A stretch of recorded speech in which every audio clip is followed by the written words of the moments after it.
Dari riwayat Abdullah bin Amr bin As, beliau menceritakan natuk siraurun sejak Rasulullah sallallahu alaihi wasallam bila kaidin untuk dia ikut perang jihad. Karena ketika Rasulullah mendahului ulama Rasulullah hijrah ke Madinah, amal paling utama wadanya jihad. Karena wadanya Rasulullah tengah mempertahankan Islam, tengah memperjuangkan Islam dan akidah. Maka hana amalan yang paling utama wadanya kecuali membersamai Rasulullah untuk berjihad. Maka nasiraul yang gejak lakaidin Rasulullah untuk ikut membersamai Rasul dalam perang jihad. Ditanya oleh Rasulullah, ahayyu walidaka, kukuh dua orang isi tuan Madaudib. Kukuh oleh ragam no, naam, ya Madaudib. Ya Madaudib, fafihima fajahid. Pak dua orang isi inan dan jihad. Apa yang itu lampu? Artinya kedudukan merawat orang si sama lagi pahala berjihad. Nyo kadang-kadang menyatanya kurang ilmu haibati. Le contoh le perkara yang akibat hana ilmu handa pati surah-surah lagi. Tetap dia anggapan lebih le pahala jihad. Sebabnya jihad korban nyawa, korban harta, kairon ruci kan korban nyawa. Ini mungkin le pada. Itu contoh yang lain.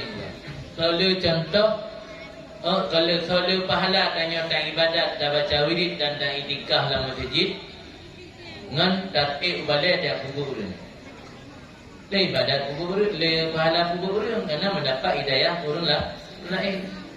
Kalau pahala tentang itikaf dalam masjid, ngan tatubi ulua natuk jamai dia adu menyamai dia.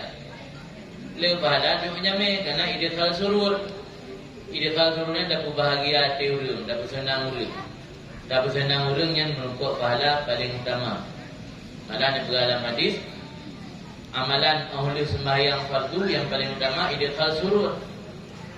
Termasuk watai kitanya tarawat urisi nak idkhal surur, dapat bahagia hati urisi. Orangnya le akibat kurang ilmu, hal-hal yang utama tak anggap hana utama. Contoh yang sering terjadi, karena yang bambannya nak terjadi. Ketika dalam sebuah majlis,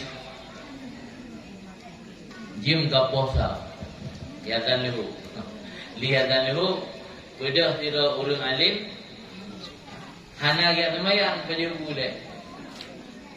Bedah urang yang hana alim, semayang le. Dukun le urang hana alim mana? Dia jempu. Lebih penting ke perlu nak semayang. Kaya dan enggak semayang lagi yang makanan. Ya kibah na ilmu. Pada dah buat bajuri mentang yang ada buat dalam ni bajuri. Yang yang nah yang kana luar. Ini yang nah dah buat. Makruh hukum sembahyang menyatanya kadi dan makanan dah hadir. Makanan kata hidang. Anak hidang ada pu. Makanan kata hidang tanya dia makruh. Layak sembahyang aju karena saat sembahyang haitim kusyuk. Pikiran saya dengan makanan. Lebih baik aku selesai baju makanan. Batai dulu panjang nampak. Dan lihat. Baju makanan dah ke habis batai dah 20 minit. Ini dah sembahyang. Tanya kau lebih lega. Tengok dah sembahyang. Dah tinggal ke makanan.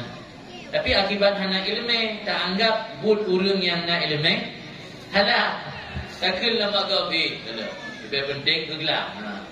Dia berah kadang sudah ada jengkat dia tak jarang ni. Lebih penting ke gelang dengan keduhan. Bahaya tak gelang dengan Tuhan. Dia berjauh boleh. Kalau tak sembahyang itu. Padahal karena nak ilmu maka dia hanya sembahyang ni dari berjauh. Sebab dia dah sembahyang, lebih afdal sembahyang tanya hadir hati, fokus hati dan khusyuk ketimbang dah sembahyang kadang-kadang. Burung yang sembahyang ilih nak berjauh, yang pasti pikirannya yang kebu. Enggak dia dengan aku, mana mengaku katanya. Dia tu tamping piring dia fikir hutang kabeh nanti. Lain lagi juga. Nak tinggal dia kerau. Jadi sembahyang ni hendak bersyukur yang kat tinggal ke makanan ni. Makalah agama dahulu dia pun selesai masalah supaya kita sangat datang mengibadat ke Allah, hati dia tak kosong. Analih menjampu-jampu pikiran dengan permasalahan yang lain.